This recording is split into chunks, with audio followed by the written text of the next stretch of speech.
అక్కడ సెట్ చేసుకుంటారు చిన్న చిన్న చెప్తారు.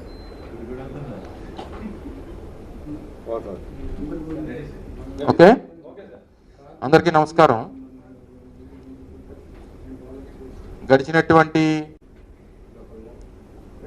10 రోజులుగా విజయవాడని ముంచెత్తినటువంటి వరద, ఆ ప్రాంతంలో ఉన్నటువంటి లక్షలాది కుటుంబాలు పడుతున్నటువంటి ఇబ్బందులు, అనేక మంది ప్రాణాలు కోల్పోయినటువంటి కుటుంబాలకు సంబంధించినటువంటి ఆర్తనాదాలు, ఇవన్నీ గడిచినటువంటి 10 రోజులుగా మనం రాష్ట్రంలో చూస్తూ ఉన్నాం. మొన్న వచ్చినటువంటి వరద తర్వాత అనేక ప్రాంతాల్లో పడుతున్నటువంటి వర్షాలు,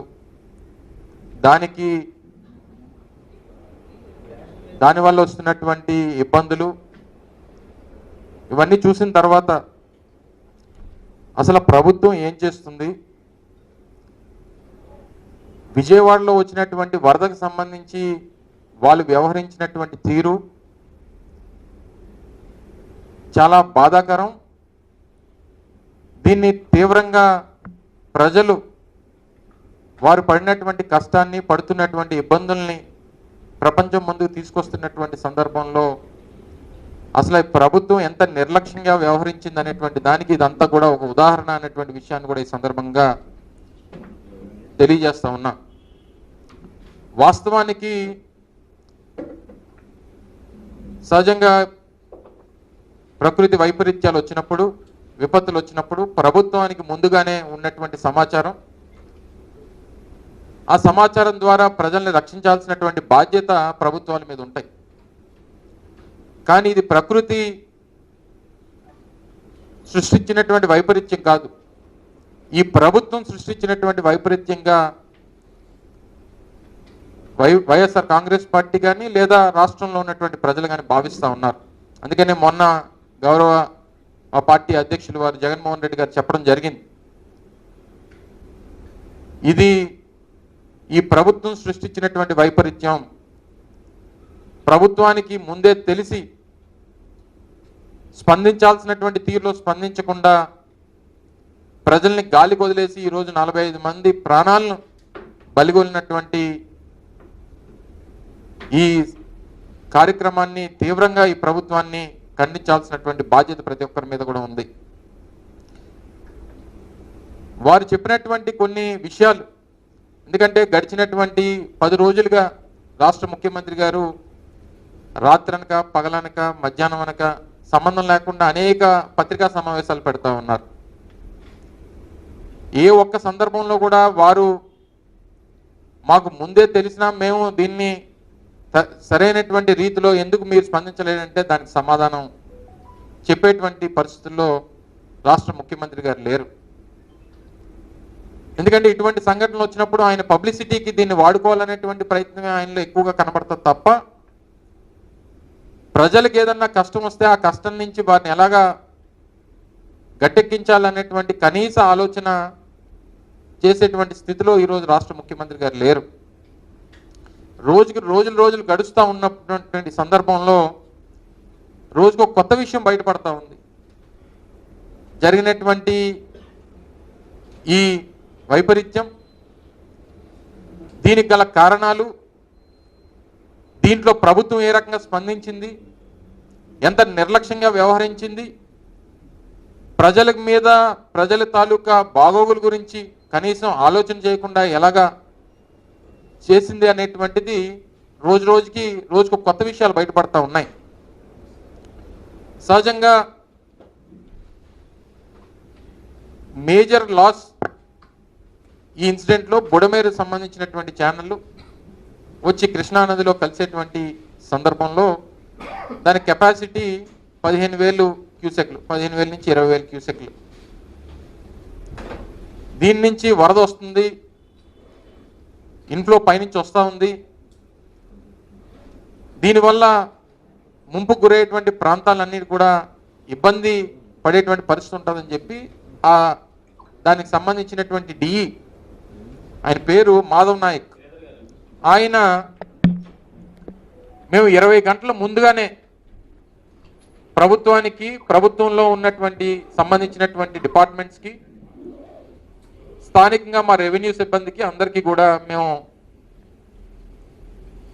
తెలియపరిచాం అనేటువంటి మాట డిఈ గారు చెప్తా ఉన్నారు. 20 గంటల ముందు చెప్పినప్పటికీ మేము స్పందించలేదు అనేటువంటిది మరికొంతమంది అధికారులు చెప్తా ఉన్నారు. ఇంత నిర్లక్ష్యంగా ఒక ప్రభుత్వం వ్యవహరించడం బహుశా నాకు తెలిసి స్వతంత్రం వచ్చిన తర్వాత చరిత్రలో ఎప్పుడు లేదు. ఎందుకు ఈ స్థాయికి అంటే ఎంత నిర్లక్ష్యంగా ఎందుకు వ్యవహరించారు? ఎందుకు అంటే విజయవాడ ప్రాంతం కానీ లేదా అమరావతి ప్రాంతం కానీ చంద్రబాబు నాయుడు గారు అక్కడ ఉంటున్నారు కాబట్టి ఆ ప్రాంతం ములగదని చెప్పని అనుకున్నారా? లేదా గతంలో ఎప్పుడు ములగలేదనేటువంటి, ఎప్పుడు ఆ ప్రాంతానికి నీరు రాలేదని చెప్పి ఎప్పుడైనా ఊహించారా? ఇంత నిర్లక్ష్యంగా ఎలా వ్యవహరించారు అనేటువంటి దానికి ప్రజలకి డెఫినెట్గా సమాధానం చెప్పాల్సినటువంటి బాధ్యత ఈ ప్రభుత్వం మీద ఉంది. ముఖ్యంగా మీకు ఒక అంటే ఈ ప్రభుత్వంలో ఉన్నటువంటి ప్రముఖ అధికారులు,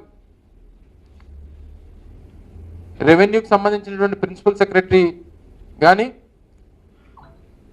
లేదా దానికి సంబంధించినటువంటి ఇరిగేషన్ డిపార్ట్మెంట్కి సంబంధించినటువంటి డిఈ గారు కానీ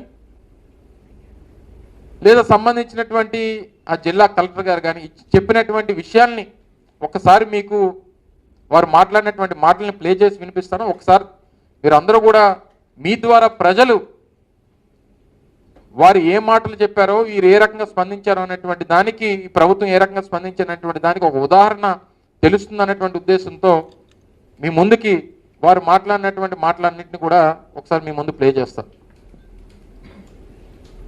ఒక రోజు ముందు దీంట్లో వస్తుంది అనేది మాకు తెలిసింది. అంటే అప్రమత్తం ఉన్నారు టు సమ్ ఎక్స్టెంట్. వాళ్ళకి మనము కొంతవరకు ఒక మన అడ్మినిస్ట్రేషన్ కి మాత్రం ఇది అప్రమత్తం చేయడం జరిగింది. కానీ ఇప్పుడు ఇష్యూ ఏమిటంటే మనం ఎంత 2 lakh కంటే ఎక్కువ ఫ్యామిలీస్ కోసం మాట్లాడుతున్నాం. నా అట్ ఎనీ రేట్ ఇవాక్యుయేషన్ చేయాలన్నా, సపోజ్ మనకి ఇది తెలుస్తుంది అయితే ఇప్పుడు మోర్ దెన్ 24 hours బిఫోర్ మనం చెప్పలేము. ఇలాంటి సిచ్యువేషన్లో ఇంత పెద్ద మొత్తంలో ప్రజల్ని తరలించడం ఎంతవరకు పాసిబుల్ అనేది కూడా మనం చూసుకోవాలి. వాటర్ వదిలిన తర్వాత ఇది సిటీలోకి వెళ్తుందన్న తర్వాత మెకానిజాన్ని అలర్ట్ చేశారా సార్? గవర్నమెంట్ చెప్పారా ఈ వాటర్ వస్తుందని చెప్పారు? ఇప్పుడు ఏ టైంలో అలర్ట్ చేశారు సార్? మేము శనివారం మా ఈ గారు, ఎస్సీ గారు, కలెక్టర్కి వాళ్ళకి అందరికి చెప్పాను. నేను కూడా ఎంఆర్ఓ వాళ్ళకి ఫోన్ చేసి చెప్పాను శనివారమే. ఇలా ఏ టైంలో చెప్పంటారు సార్? మేము శనివారం మా వాళ్ళు ముందే చెప్పారంట. మేము శనివారమే మధ్యాహ్నం, మాకు ఇక్కడ పొద్దున శనివారం పొద్దున్న వరకు అసలు ఏం లేవు. మధ్యాహ్నానికి వాళ్ళకి ఇన్ఫర్మేషన్ చేశాం, మేము సాయంత్రం ఆపరేట్ చేస్తాం అండ్ అలర్ట్ చేయండి అని. శనివారం మధ్యాహ్నానికి మీరు ఒక అలర్ట్ అనేటువంటిది ఇక్కడ నుంచి మేము ఆపరేట్ చేస్తాం చెప్తాం. నేను కూడా డైరెక్ట్ గా ఎంఆర్ఓకి అందరు ఫోన్ చేసి చెప్పాను.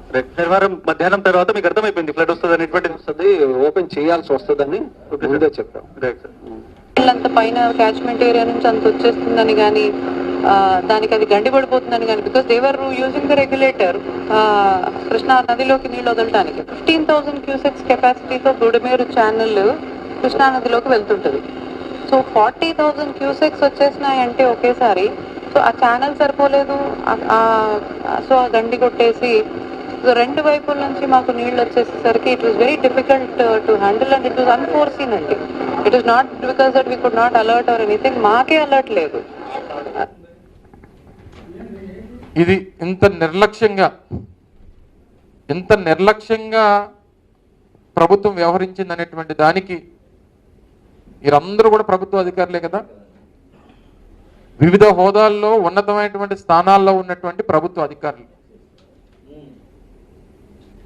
రెవెన్యూ డిపార్ట్మెంట్కి సంబంధించినటువంటి ప్రిన్సిపల్ సెక్రటరీ వారు చెప్పేటువంటి మాట ఏంటంటే, మాకు ముందుగానే తెలుసు కానీ 2 లక్షల కుటుంబాలని మేము తరలించడం ఇది సాధ్యమా కాదా అనేటువంటి దాంట్లో అసలు ఇది పాసిబుల్లా కాదా అనేటువంటి ఉద్దేశంతో వదిలేసామని చెప్పి చెప్తున్నటువంటి మాట.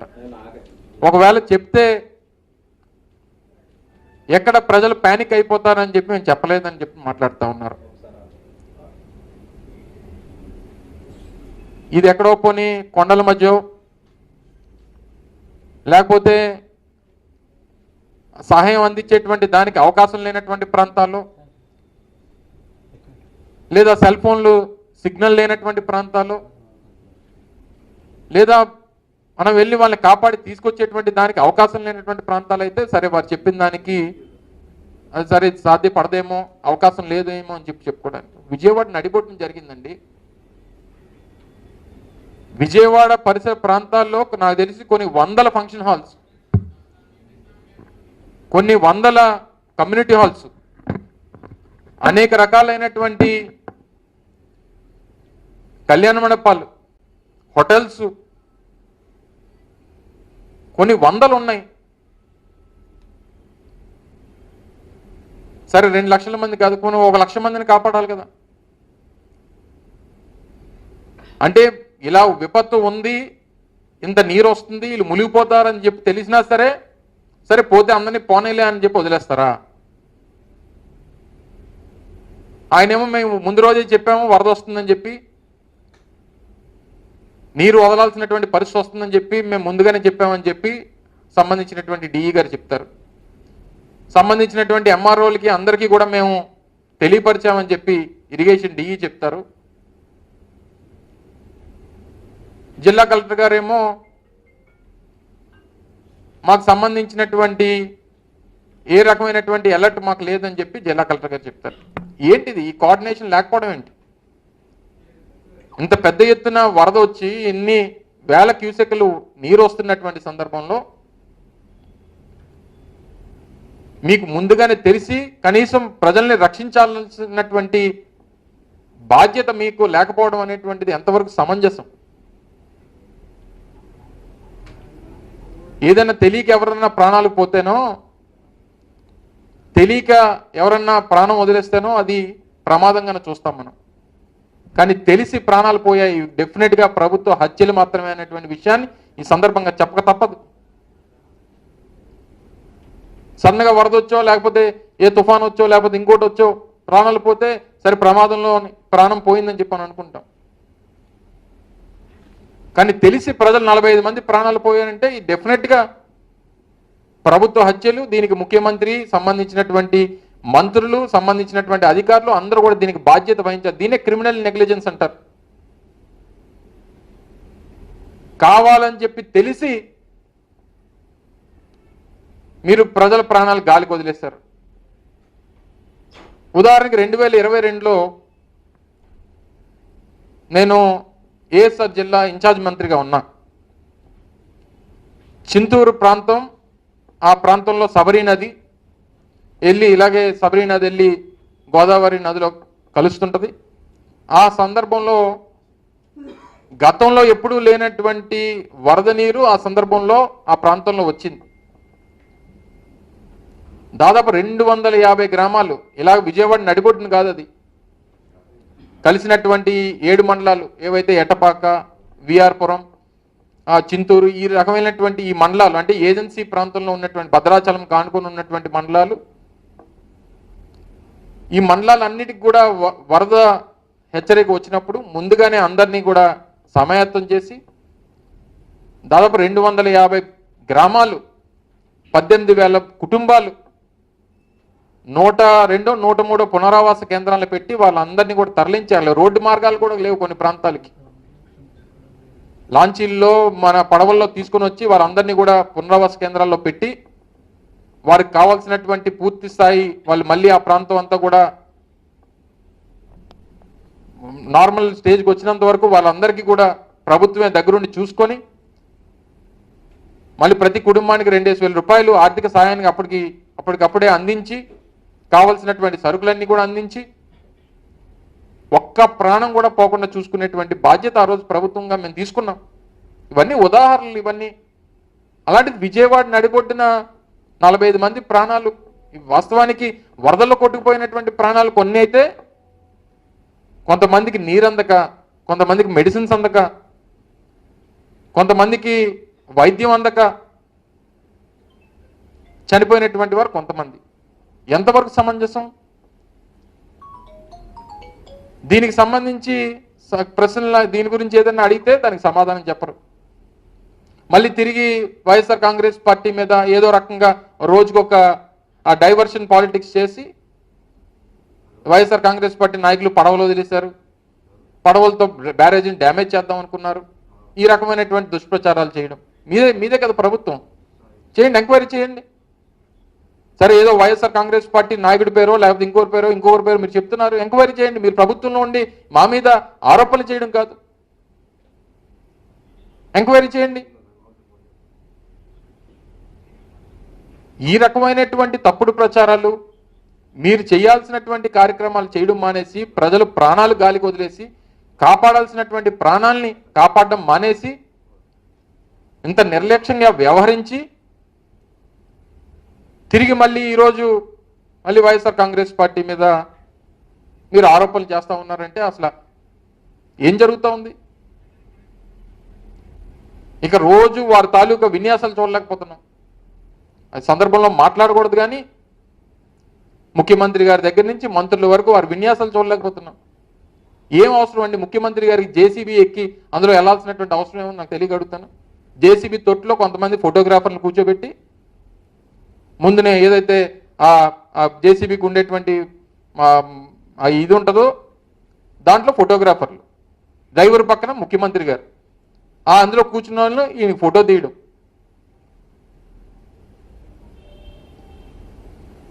ఏంటిదంతా? అందుకే అనేక సందర్భాలు చెప్పాం, మ్యాటర్ వీక్గా ఉన్నప్పుడే ఈయన పబ్లిసిటీ పీక్లో ఉంటుంది. ఈయనకి ముఖ్యమంత్రి అనేటువంటి వ్యక్తి కూర్చొని కంట్రోల్ రూమ్లోనో లేకపోతే సంబంధించినటువంటి కలెక్టరేట్లోనో లేదా ఆయన కార్యాలయంలో కూర్చొని మానిటర్ చేయాలి తప్ప ఆయన గ్రౌండ్లో ఉంటే పని ఎక్కడ జరుగుతుంది? ఆయనకు పబ్లిసిటీ పిచ్చి. ఈ పబ్లిసిటీతో పాటు ప్రాణాలు కాపాడారంటే 45 మంది ప్రాణాలు పోయాయి. ఇది ఎంతవరకు సమంజసం? దాంతోపాటు ఇప్పుడు మళ్ళీ గడిచినటువంటి 3 రోజులుగా వర్షాలు. ఈరోజు విశాఖపట్నం గ్రామీణ ప్రాంతంలో కొన్ని వందల వేల ఎకరాలు నీట మునిగిపోయినాయి.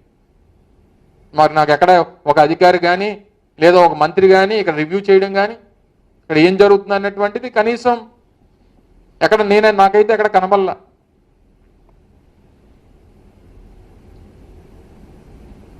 ఈరోజు ఈ రకమైనటువంటి పరిస్థితుల్లో ప్రజలకి భరోసా ఇవ్వాల్సినటువంటి బాధ్యత ప్రభుత్వాల మీద ఉంటాయి.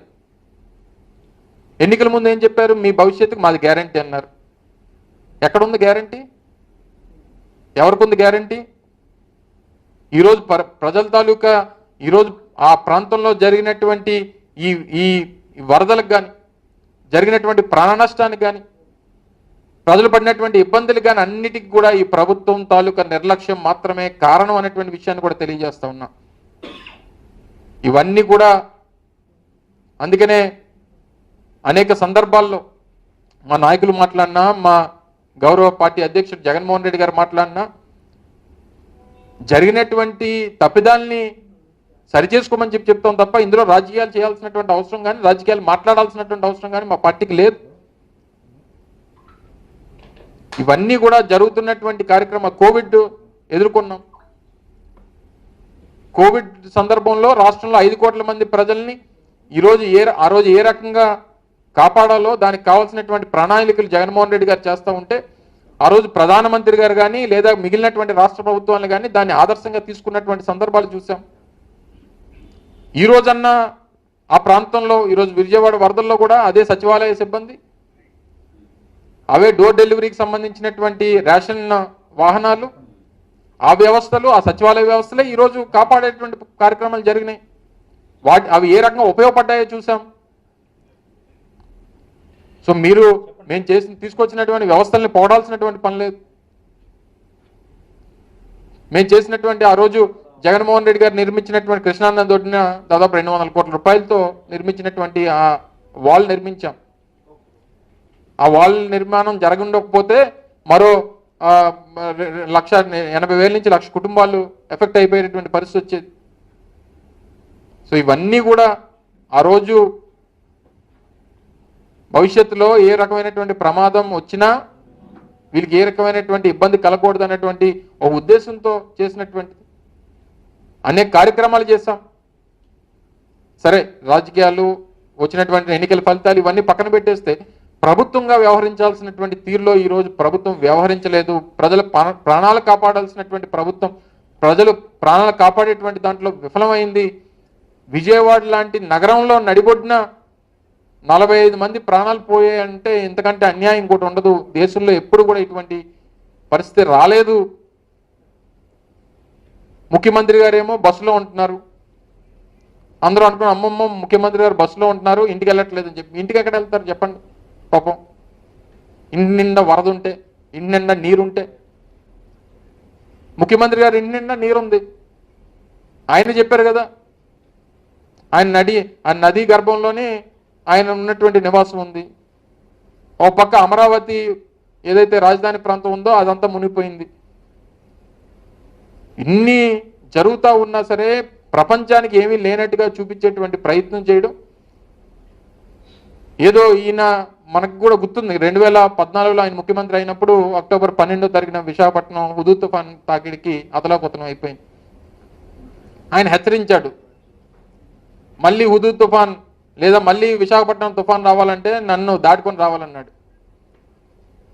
ఇలాంటి పెద్ద పెద్ద మాటలు. వరదలు రావాలన్నా లేదా ఈ తుఫాన్లు రావాలన్నా నన్ను దాటి రావాలని చెప్పని అన్నాడు. సో ఈ రకమైనటువంటి మాటలు, పబ్లిసిటీ ఇవన్నీ పక్కన పెట్టి ప్రజలకు ఏ రకంగా మంచి చేయాలి, రానటువంటి కాలంలో ఏ రకంగా వారిని కాపాడాలి, వారిని ఏ రకంగా వారికి భరోసానివ్వాలి, వారిలో మళ్ళీ తిరిగి సామాన్యమైనటువంటి జీవనానికి ఏ రకంగా తీసుకురావాలనేటువంటి దాని మీద ప్రభుత్వం దృష్టి పెట్టాలని చెప్పి మరొకసారి మీ ద్వారా వారిని కోరుకుంటూ, ఇప్పటికన్నా మీరు చేసినటువంటి తప్పుల్ని ఒప్పుకొని ప్రజలకు క్షమాపణ చెప్పి దీన్ని డైవర్ట్ చేయడానికి రకరకాలైనటువంటి రాజకీయాలు మానుకోవాలని చెప్పి మీ ద్వారా మరొకసారి ఈ సందర్భంగా వారికి తెలియజేసుకుంటూ జరిగినటువంటి వాస్తవాలు ప్రజలందరూ కూడా గమనించాలని చెప్పి ఈ సందర్భంగా కోరుకుంటా ఉన్నాం.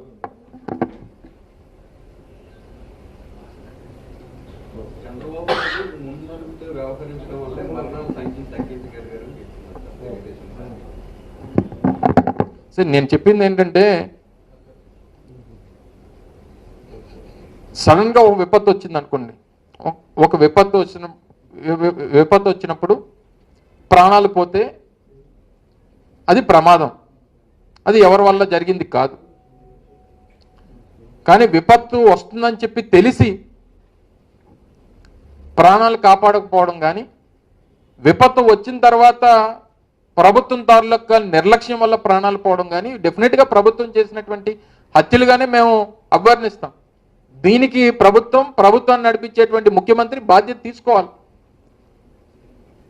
ఇందాక మీకు ప్లే చేసి చూపించాను కదా, రెవెన్యూ సెక్రటరీ చెప్పినటువంటిది, అక్కడ సంబంధించినటువంటి ఇరిగేషన్ డిపార్ట్మెంట్ అధికారులు చెప్పినటువంటిది, జిల్లా కలెక్టర్ గారు చెప్పినటువంటిది. ముందుగానే మాకు సమాచారం ఉంది అని చెప్పిన తర్వాత ఇన్ని ప్రాణాలు పోయాయంటే దీనికి బాధ్యత ఎవరు? అంటే మీరు ముందు చూపుతో ఉండడం వల్ల 45 మంది ప్రాణాలు పోయాయంటే మరి ఈ ముందు చూపును ఏమనాలి? అలా వాస్తవానికి ఇదే బుడమేరు ఛానల్లో అనేక సందర్భాల్లో వరద వచ్చింది. ఎందుకంటే ఇందాక మీకు చెప్పినట్టు 15,000 క్యూసెక్లకు సంబంధించినటువంటి కెపాసిటీ బుడమేరు ఛానల్ది. 1964లో 40,000 క్యూసెక్లు వచ్చింది ఇదే ఛానల్లోకి. 86లో 20,000 క్యూసెక్లు, 89లో 35,000, 1990లో 32,000, 2005లో 24,000 క్యూసెక్లు. అంటే ఇన్ని సందర్భాల్లో కెపాసిటీ కంటే ఎక్కువ వాటర్ ఫ్లో వచ్చినటువంటి సందర్భాలు ఉన్నాయి. ఉన్నప్పుడు అప్పుడు ఎవరికి కూడా అప్పుడు అనేక మంది ముఖ్యమంత్రులు ఉన్నారు. అదృష్టం ఏంటంటే అప్పుడు నేను చెప్పినటువంటి ఏ సంవత్సరంలో కూడా చంద్రబాబు నాయుడు ముఖ్యమంత్రి గారు లేరు. 64 కానీ, 86 కానీ, 89 కానీ, 90 కానీ, 2005లో కానీ నేను చెప్పినటువంటి ఇన్ని సంవత్సరాల్లో ఏ సంవత్సరం కూడా చంద్రబాబు నాయుడు ముఖ్యమంత్రి గారు లేరు. ఎందుకంటే ఆయన కూడా 4వసారి కదా ముఖ్యమంత్రి. పోనీ అప్పుడు కూడా ఎవరో హైటెక్ ముఖ్యమంత్రులు అంతకన్నా లేరు. సెల్ ఫోన్ కనిపెట్టిన ముఖ్యమంత్రి లేడు, కంప్యూటర్ కనిపెట్టిన ముఖ్యమంత్రి లేడు, లేదా వరద వస్తుందని చెప్పి ముందుగానే తెలిసి నిర్లక్ష్యంగా వ్యవహరించినటువంటి ముఖ్యమంత్రి లేరు. ఈ ఇన్ని ముందు చూపు ఉన్నటువంటి ముఖ్యమంత్రి కేవలం చంద్రబాబు నాయుడు మాత్రమే. మరి ఆయన హయాంలో ఇది జరిగిందని అంటే డెఫినెట్గా ఈ 45 మంది ప్రాణాలు పోయేటువంటి దానికి కారణం ఈ రాష్ట్ర ప్రభుత్వం, రాష్ట్రాన్ని నడిపించేటువంటి ముఖ్యమంత్రి, ఈ రాష్ట్రంలో ఉన్నటువంటి అధికారులు దీనికి బాధ్యత వహించాలి. ఇది క్రిమినల్ నెగ్లిజెన్స్లోకి వస్తుంది చట్ట ప్రకారం అనేటువంటిది ఈ వైఎస్ఆర్ కాంగ్రెస్ పార్టీ అలాగే రాష్ట్రంలో ప్రజల తాలూకు భావన అనేటువంటిది కూడా తెలియజేస్తా ఉన్నాం. ప్రజలు ఎంత కష్టాల్లో ఉన్నా ప్రభుత్వం ఫీల్డ్ లో ఉండి వైసీపీ ఇంట్లో కూర్చొని బురద జల్లడమే పనిగా పెట్టుకుంటున్నారు. వాళ్ళు కనీసం వచ్చి ఎవరికి ఎటువంటి సహాయం చేయడం లేదని వాళ్ళ నాయకులు చెప్తున్నారు. సరే, వాళ్ళు ఏదైనా చెప్తారులేండి, కానీ మేము ఏం చేస్తున్నాం అనేటువంటిది మాకు తెలుసు, గతంలో ఏం చేసామనేటువంటిది తెలుసు, ప్రజలకు తెలుసు, ఏ రకంగా సహాయం అందించామనేటువంటిది కూడా తెలుసు. ఏ రకంగా వైఎస్ఆర్ కాంగ్రెస్ పార్టీ మీద, జగన్మోహన్ రెడ్డి గారి మీద ఇప్పటికి కూడా, అంటే ఇప్పుడు వచ్చినటువంటి వరద కూడా జగన్మోహన్ రెడ్డి గారి వల్లే వచ్చిందనేటువంటి చెప్పేటువంటి పరిస్థితిలో ఉన్నారు తెలుగుదేశం పార్టీ నాయకులు. అంటే ఇంకా రేపు ఏం జరిగినా అది మా వల్లేనా? ఈరోజు జరిగినా, రేపు జరిగినా, ఎల్లుండి జరిగినా, రేపు ఏం జరిగినా, అంటే ఏదైనా మంచి జరిగితే తెలుగుదేశం పార్టీ వల్ల, రాష్ట్రంలో ఏదైనా చెడు జరిగితే వైఎస్ఆర్ కాంగ్రెస్ పార్టీ వల్ల అని చెప్పేటువంటి పరిస్థితిలో ఉన్నారు. మాకు సంబంధించినటువంటి మాకున్నటువంటి వీక్నెస్ ఏంటంటే, మాకు కానీ మా పార్టీకి కానీ ఉన్నటువంటి వీక్నెస్ ఏంటంటే మేము పబ్లిసిటీ చేసుకోలేము. మాకు పబ్లిసిటీ చేత కాదు. మా ముఖ్యమంత్రి గారికి, మా మాజీ ముఖ్యమంత్రి జగన్మోహన్ రెడ్డి గారికి జేసీబీలు ఎక్కి ఆ డ్రైవర్ పక్కన కూర్చోవడం రాదు, లేదా తొట్టులో ఫోటోగ్రాఫర్లు పెట్టి ఫోటోలు తీయించుకోవడం రాదు. సో ఈ పబ్లిసిటీ మాకు చేత కాక మేము కొండంత చేసి గోరంత కూడా చెప్పుకోలేకపోయాం. చంద్రబాబు నాయుడు గారు ఏదైనా గోరంత చేస్తే కొండంత పబ్లిసిటీ. సో ఇందులో ఇది ఎందుకంటే ఈ జరిగినటువంటి మొన్న వచ్చినటువంటి ఫలితాల్లో చాలామంది మమ్మల్ని, మా పార్టీ నాయకులు కానీ కార్యకర్తలు కానీ మాట్లాడినప్పుడు చెప్పారు, సార్ మనం చేసుకున్నవి చాలా మటుకు చెప్పుకోలేకపోతే, ఎస్, దాన్ని కూడా మేము సమీక్షించుకుంటాం, ఏ రకంగా ప్రజలకు చెప్పాలనేటువంటి ప్రయత్నం చేస్తాం. కానీ ఇటువంటి ప్రమాదాలు, ఇటువంటి ఇన్సిడెంట్స్ జరిగినప్పుడు కుడి చేతితో సాయం చేస్తే ఎడం చేతికి తెలియకూడదు అంటారు. ఏది ఏమైనప్పటికీ మా వాళ్ళు చేయాల్సినటువంటివి, మేము చెప్పినటువంటివి అన్నీ కూడా మేము చేస్తాం, జరుగుతూనే ఉంటాయి. దానికి మేము పబ్లిసిటీ ఇచ్చుకోవాల్సినటువంటి అవసరం లేదు అనేటువంటిది ఈ సందర్భంగా మీ ద్వారా తెలియజేస్తాం.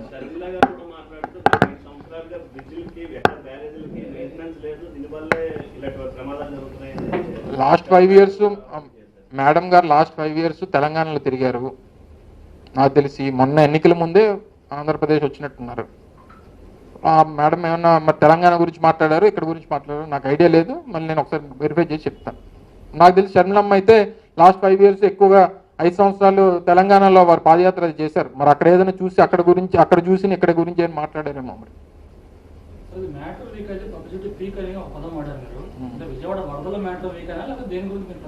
విజయవాడ వరదలు ఏ రకంగా వచ్చాయనేటువంటిది ప్రపంచానికి తెలుసు. సో వచ్చినటువంటి దాంట్లో నువ్వు చేయాల్సినటువంటి పని చేయకుండా, తీసుకోవాల్సినటువంటి జాగ్రత్తలు తీసుకోకుండా, ప్రజల్ని కాపాడాల్సినటువంటి బాధ్యత తీసుకోకుండా, దీన్ని అధిగమించడానికి అసలైనటువంటి మ్యాటర్ ఏంటి? వరదల్లో కాపాడాల్సినటువంటి ప్రజలు, ప్రభుత్వానికి ఉన్నటువంటి విషయం. ఆ మ్యాటర్లో నువ్వు వీక్ అయిపోయి దీన్ని ఎలా ఓవర్కమ్ చేయాలంటే నువ్వు పబ్లిసిటీ చేయాలి. నీకు కావాల్సినటువంటి పత్రికలు ఉన్నాయి, నీకు కావాల్సినటువంటి టీవీలు ఉన్నాయి, నీకు కావాల్సినటువంటి ఛానల్స్ ఉన్నాయి. చివరికి నువ్వు 2 గంటలే పడుకున్నానని చెప్పి కూడా రాస్తున్నాయి పేపర్లు. నువ్వు ఎన్ని గంటలు పడుకున్నా ఎవరికి కావాలి?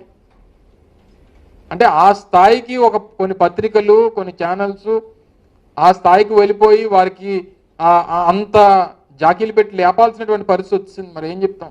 సరే, ఏదేమైనప్పటికీ ఇది సందర్భం కాదని చెప్పాను ఇందాక. ఇది మనం బాధ్యతగా ఉండాల్సినటువంటి స్థితిలో మనం బాధ్యతగా లేము. బాధ్యత తీసుకోవాల్సినటువంటి స్థానంలో మనం బాధ్యత తీసుకోవడం మానేసాం. మనకి ముందుగానే ఇన్ఫర్మేషన్ ఉన్నా మనం దాన్ని పట్టించుకోలేదు అన్నటువంటిది క్లియర్గా ఉన్నటువంటి విషయాలు. సో వీటన్నిటిని అధిగమించడానికి పబ్లిసిటీని ఆయన వాడుకుంటున్నారు. సో ఇది పద్ధతి కాదనేటువంటిది మా అభిప్రాయం. ప్రజలు కూడా గమనిస్తారని చెప్పి ఆశిస్తా ఉన్నాం. Thank you.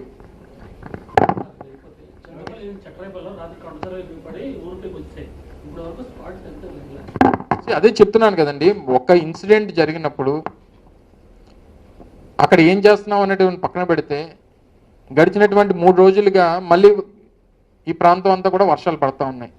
ఇందాక నేను చెప్పినట్టు విశాఖ గ్రామీణ ప్రాంతాల్లో కొన్ని ఏజెన్సీ వాటెవర్ ఉమ్మడి విశాఖపట్నం జిల్లాలో అనేక ప్రాంతాల్లో వరద ప్రభావానికి, వర్షాల ప్రభావానికి కొన్ని వందల వేల ఎకరాలు నీట మునిగిపోయి, మీరు చెప్పినటువంటి పాడేరు ఏజెన్సీ ప్రాంతాల్లో కొండ చర్యలు విరిగిపడి అక్కడ ప్రమాదాలు జరుగుతూ ఉన్నాయి.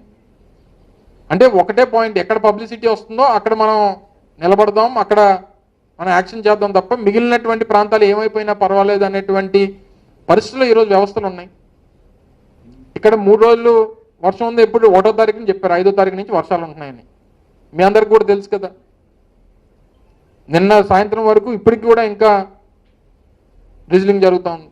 సో ఇప్పటికీ ఈ పరిస్థితి ఉన్నా సరే కనీసం ఒక వ్యవస్థలను అందరినీ కూర్చోబెట్టి, డిపార్ట్మెంట్స్ అన్నింటినీ కూర్చోబెట్టి ఏం జరుగుతుంది, జరిగితే ఏం యాక్షన్ తీసుకోవాలనేటువంటి ఒక రివ్యూ మీటింగ్ లేదు జిల్లాలో.